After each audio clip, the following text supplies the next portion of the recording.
সালাম আদাওয়ারজে সবকো মেরে নমস্তে। আশা করি সবাই ভালো আছেন। অবশ্যই ভালো থাকার কথা, কারণ 2 তারিখে ইলেকশন রেজাল্ট আসবে। রেজাল্টের অপেক্ষায় সবাই আছেন অবশ্য। আর বেশি সময় দিনও নেই, সময়ও যত দিন কমে আসছে সময় কমে আসছে, খুব তাড়াতাড়ি রেজাল্ট হয়ে যাবে। আপনারা অবশ্যই, তবে একটা কথা, এবারে রেজাল্ট কিন্তু দেখে কেউ হতচকিত হবেন না, আশ্চর্যবোধ মনে করবেন না, কারণ রেজাল্ট এরকম হবেই।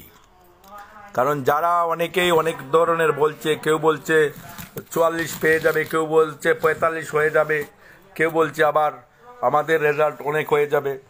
যাই হোক, যেটা হবে সেটা দেখা যাবে। তবে হতচকিত হওয়ার কোনো প্রয়োজন নেই, কারণ যে যেরকম ভাবছেন সেরকম কিছু নয়। রেজাল্টটা একটু অন্যরকম হবে, কারণ ত্রিপুরা মতা 42 সিটে লড়ছে। এটা কিন্তু একটা অনেক ধরনের অঙ্ক আছে এটার মধ্যে, চিন্তা করে দেখবেন। আর কেউ গ্রামে থেকে, বাড়ি থেকে 2 কিলোমিটার দূরে যান না, আর অনেক সময় বলেন রেজাল্ট এই হচ্ছে সেই হচ্ছে, এটা দেখলে আসলে ভালো লাগে না, ভালো লাগার কথা নয়। কারণ রেজাল্টটা যেটা হবে এটা মানে যেটা মানুষকে হতচকিত করবে এরকম কিছু নয়। মানুষ যারা রাজনীতি নিয়ে অনেক মানে ধারণা রাখে, তারা অবশ্যই জানে কিরকম হবে। তবে একটা কথা ভাই, অনেকে বলছে এই করব সেই করব, ভাই কেউ কাউকে কোনো কিছু করবে না। আমরা তো বিশেষ করে কাউকে কোনো কিছু করার আমরা এরকম কোনো প্ল্যানে নেই, কারণ আমরা সবাই চাই সব ঐক্যবদ্ধভাবে, ভেদাভেদ ভুলে সমস্ত মানুষ যাতে একসঙ্গে থাকি, সবাই যেন একসঙ্গে কাজ করি। এবং যারা একটা অন্য দল করেছেন, আপনার দল যদিও ক্ষমতায় না আসে তাহলে কি হবে, যে দল ক্ষমতায় আসছে তাকে সাপোর্ট করে সরকারের যেটা উন্নয়নমূলক কাজ সেটায় আপনি সাহায্য করুন, এটার ভাগিদার হয়ে পড়ুন, অসুবিধা কি। আমি এলান করে দিয়েছি, আমাদের আশপাশে বলুন বা ত্রিপুরা রাজ্যের বিভিন্ন জায়গায় আমি বলে দিচ্ছি যে যারা যখনই দেখবেন আপনার উপর বিপদ আসছে, আপনি ত্রিপুরা মাতার ওরিয়াসদের খবর দিন, আপনি আসুন, যোগদান করুন, করে ঐক্যবদ্ধভাবে সরকারের উন্নয়নমূলক কাজে সহযোগিতার হাত বাড়িয়ে দিন, কাজ করুন। মানুষের অনেক কাজ হয়নি, হবে। আশ্চর্যজনক ব্যাপার, গতকালকে আমাদের একজন ভোটার জিজ্ঞেস করেছিলাম, যদি আপনার দল বিজয়ী হয় তাহলে আপনার মানে পাওয়ার কি আছে, আপনি কি চান। উনি বলেছেন আমাকে যে ওনাকে জলের ব্যবস্থা করতে হবে, টিউবওয়েল যেটাকে বলি আমরা, বাড়ির টিউবওয়েল একটা ব্যবস্থা করতে হবে। আর বৃদ্ধ ভাতা যেটাকে বলি, বৃদ্ধ ভাতা, বয়স হয়ে গেলেও ত্রিপুরা রাজ্যের বিভিন্ন জায়গায় আনাচে কানাচে আপনারা অনেকে অনেক ধরনের মন্তব্য করেন, আমার খুব হাসি লাগে। কারণ যারা ত্রিপুরার সম্পর্কে জানে না, ত্রিপুরা আমার গ্রামাঞ্চলে বিভিন্ন জায়গায় পাহাড়ের অনেক আনাচে কানাচে 70 বছর 75 বছর 80 বছর হয়ে গেছে, কিন্তু ভাতা হয়নি এখন পর্যন্ত। কাজ কি করলো ভাই?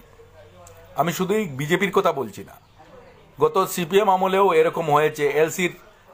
এলসির যে সেক্রেটারি থাকে, সম্পাদক থাকে, তার পিছনে ঘুরতে ঘুরতে ঘুরতে ঘুরতে কিন্তু তার ভাতাটা করাতে পারেনি। সেরকম করে বিজেপির আমলে এরকম যে একদম আঙ্গুল ফুলে কলা গাছ হয়ে গেছে, সে তো হয়ে গেছে বড় কলা গাছ, পেট মোটা করে ফেলেছে, টাকা অনেক রুজি করেছে, অনেক কিছু করেছে, কিন্তু যাদের আসল প্রয়োজন তা কিন্তু তারা মেটাতে পারেনি। জনগণের যে চাহিদা, যে কোনো প্রয়োজন ছিল, জলের ব্যবস্থা, জল কোথায় হয়েছে? যেখানে শহরাঞ্চলে জলের ব্যবস্থা হয়েছে, শহরাঞ্চলে বড় বড় রাস্তা হয়েছে, কিন্তু গ্রামের যে ছোট ছোট রাস্তাগুলো, গ্রামের যেগুলো চাহিদা ছিল সেগুলো তো করেনি সরকার। তাই বলছি, যা যেরকম হয়েছে সব হয়েছে, তার প্রতিদান মানুষ অবশ্য ভোটদানের মাধ্যমে দিয়েছে। সেটাকে আমরা অপেক্ষা করছি, বেশি দিন আর বাকি নেই, বেশি সময় বাকি নেই। আমরা দেখব অবশ্যই রেজাল্ট কি হবে। কিন্তু রেজাল্টের পরে যে একটা প্ল্যানিং, যে দুষ্কর্ম যারা করে, দুষ্টচক্র, সেই দুষ্টচক্রদের অনেক প্ল্যানিং। এইবার রেজাল্ট হলে আমরা জিতলে ওকে মারবো, এই করব, ওর লুণ্ঠন করব, ওর রাস্তা আটকাবো, এইসব এর কোনো কিছু করার প্রয়োজন নেই, কোনো কিছু করার প্রয়োজন নেই। যারা আসল দেশপ্রেমী এবং রাজনীতি যারা বুঝে, গণতন্ত্রকে যারা অধ্যয়ন করেছে, গণতন্ত্রে কিন্তু এরকম কোনো কিছু নেই যে আপনি জিতবেন আপনি অন্যকে মারবেন, আপনি জিতবেন অন্যের কাজে আপনি বাধা দিবেন, আপনি জিতবেন অন্যের যে অধিকার আছে সেটাকে আপনি বাধাপ্রাপ্ত হয়ে দাঁড়াবেন, সেটা কিন্তু গণতন্ত্রে নেই। আপনাদের কাছে অনুরোধ থাকবে সবাই আপনারা আসুন 2 তারিখের ওই ঐক্যবদ্ধভাবে ত্রিপুরা সরকারের যে নতুন সরকার হবে সেই সরকারের উন্নয়নমূলক কাজে সবাই হাত বাড়িয়ে মানুষের কাজ করব এই আশা এবং আকাঙ্ক্ষা রেখে সবাইকে অনুরোধ করছি 2 তারিখে সেটা করুন। আরেকটা কথা, দুষ্ট চক্ররা অনেক ধরনের চক্রান্ত করছে বিভিন্ন ধরনের, কারণ মানুষের গণতান্ত্রিক অধিকার যেটা মানুষ প্রদান করেছে তাকে যাতে অসম্মানে পরিণত করতে পারে সেদিকে তাদের চক্রান্ত আছে, যেটা অনেক সময় হয়। একজন বলেছিল ডাল চুরি, চাল চুরি, মন চুরি, গণতন্ত্র চুরি, ভোট চুরি, সমস্ত কিছু, কিন্তু সেই রকম যেহেতু আমরা যেন হতে না দেই সেদের জন্য সবাইকে অনুরোধ করব আপনারা যে যেরকম আছেন সেরকম করে মানুষের গণতান্ত্রিক যারা রাজনীতি করে, বিশেষ করে এজেন্ট যারা থাকবে বা অন্যান্য যারা মানুষের গণতান্ত্রিক অধিকারকে সম্মান জানানোর জন্য আপনাকে मुस्तैदी से ड्यूटी करना पड़ेगा, आपको ड्यूटी करना पड़ेगा, आपको जरूर ड्यूटी करना पड़ेगा, टाइट ड्यूटी करना पड़ेगा। ये बहुत अहम बात है, आपको टाइट से ड्यूटी करना पड़ेगा। थैंक यू, धन्यवाद। ज़्यादा से ज़्यादा বেশি বেশি করে শেয়ার করুন এবং মানুষকে বলে দিন ঐক্যবদ্ধ ত্রিপুরাকে সাফল্য আনতে পারে। ত্রিপুরার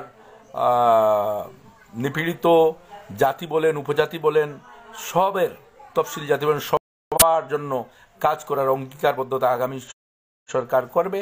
সেই লক্ষ্যে আমাদের সবাইকে থাকতে হবে। কে কি করলো রাজনীতি, আর আমি মনে করি অনেকে বলে না আমি এই দল করি, অনেক দিন ধরে করি। আর তোমার বাবা গোলাম হতে পারে, আমি নয়। তোমার বাবা গোলামের বাচ্চা হতে পারে, আমি নয়। গণতান্ত্রিক সুবিধা যেদিকে পাবো, গণতান্ত্রিক অধিকার যেদিকে পাবো, যেদিকে এই রাজশাহীর বিরুদ্ধে, মানে রাজশাহী মানে কি, যারা সমাজতন্ত্র কায়েম করতে চায়, আমাদের এখানে আছে, সব জায়গায় আছে সমাজতন্ত্র কায়েম, মানে আমি আর কেউ নয়, সবাই সমান, সবাই সমান। আপনাকে ইজ্জত করে বলে আপনি এরকম কোনো কিছু নয়, ভগবানের দূত নয়, আল্লাহর দূত নয়, আল্লাহর ফেরেশতা নয়, বুঝলেন? সবাই সমান। ঐক্যবদ্ধভাবে মানুষকে নিয়ে চলার অঙ্গীকারবদ্ধতা করুন, আপনাকে মানুষ সম্মান করবে। অসৎ আচরণে, অসৎ পথে আপনি রোজগার করে বড় কলা গাছ হয়ে গেছেন, আঙ্গুল ফুলে কলা গাছ হয়ে গেছেন, এমন কিছু নেই। এক ফুড়ার মতো আপনি সম্পত্তি করতে পারেননি, বুঝছেন? আপনার ভেতরে যে ইঞ্জিনটা আছে, সেই ইঞ্জিনটার একটা পার্টস খারাপ হয়ে গেলে সারা পৃথিবীর সম্পদ বিক্রি করে আপনার ইঞ্জিনের পার্টস ঠিক করতে পারবেন না। এটা আপনাকে জানা প্রয়োজন। সবাইকে ধন্যবাদ, থ্যাংক ইউ। যারা যারা দেখছেন, আমার সমীর ত্রিপুরা বলুন, তমজিদ আলী বলুন, আম্বর আলী দেখছি, খালেদ মাসুদ দেখছি, বাইরে থেকে অনেকে দেখছে, এখানে মাসুক আহমদ তালুকদার, থ্যাংক ইউ ভাই, থ্যাংক ইউ। সবাইকে আমি একটাই কথা বলি, গোলামের মতো রাজনীতি করবেন না, গোলামি সিস্টেমে রাজনীতি করবেন না, যে আমি তোমার সঙ্গে আসি, তুই আমার লাতি মার, তারপরেও আমি তোর সঙ্গে আসি, এরকম রাজনীতি নয়। এটার নাম রাজনীতি নয়, এটার নাম হলে চামচাগিরি, তেলু মারু। তোমার বাবা গোলাম থাকলে আমার বাবা গোলাম ছিল না। তুমি সারা জীবন এটা করতে থাকো, কোনো অসুবিধা নেই, সারা জীবন তুমি এটা করতে থাকো। তুমি একজনের পিছনে সারা জীবন ছিলে, তুমি থাকো বাবা, কারণ তোমার রক্তে গোলামির রক্ত আছে। ইংরেজের আমলের যে গোলামির রক্ত, সেটা তোমার রক্তে আছে, আমার রক্তে নাই। তুমি একটু অসুবিধা করবে, তুমি একটু আমার সঙ্গে অন্যায় করবে, আমি তোমার সঙ্গে থাকবো না। তুমি একটু পাবলিকের সঙ্গে অন্যায় করবে, মানুষের সঙ্গে অন্যায় করবে, তোমার সঙ্গে থাকবো না। আমি তোমার ভ্রষ্টাচারের কথা জেনে নেব, আমি তোমার ভ্রষ্টাচারের বিরুদ্ধে প্রতিবাদ করব, তার নাম আফতাব আলী। তুমি এই বড় হয়ে গেছো, এই হয়ে গেছো, সেই হয়েছে, কিছু নেই। তোমার চরিত্রটা কি আছে সেটাকে আমি প্রথমে দেখি। তুমি কিরকম মানুষের সঙ্গে ব্যবহার করছো, কিরকম মানুষের অধিকার নিয়ে কিরকম নয়চয় করছো, সেটা দেখি। যদি নয়চয় না করে সঠিকভাবে আপনার তাল বন্টন বা বন্টন যেটা আছে সেটাকে সঠিকভাবে করো, তাহলে তোমাকে আমি 100 বার মানি, তোমাকে আমি ধন্যবাদ জানাই, তোমাকে আমি বারবার সালাম করব। কিন্তু আসলে তুমি দেখতে এরকম আর কাজে কর্মে অন্যরকম, মানুষের অধিকার লুণ্ঠন করো, মানুষের বাক স্বাধীনতা লুণ্ঠন করো, মানুষের মন চুরি করো, তাহলে তোমাকে আমি মানব না। তুমি একজন ভ্রষ্টাচারী। Thank you, very thank you. বেশি বেশি করে শেয়ার করবেন, কারণ অনেকে মনে করে যেটা শেয়ার করলে কি হয়। আসলে কথাটা অনেকটি কথা বলেছি। 2 তারিখ ভোট আসছে, রেজাল্ট আসছে, সেই রেজাল্ট পেয়ে আপনি ফাঁস করে গেছেন, অন্যায় অত্যাচার করে আরেকজনের বাড়িতে আগুন লাগাবে, আরেকজনের গাড়ি ভাঙবে, আরেকজনের অধিকার লুণ্ঠন করবে, আরেকজনের মাল লুণ্ঠন করবে, আরেকজনের রাস্তায় বাধাপ্রাপ্ত হয়ে দাঁড়াবে, এটার থেকে পরিবর্তন হয়ে যান।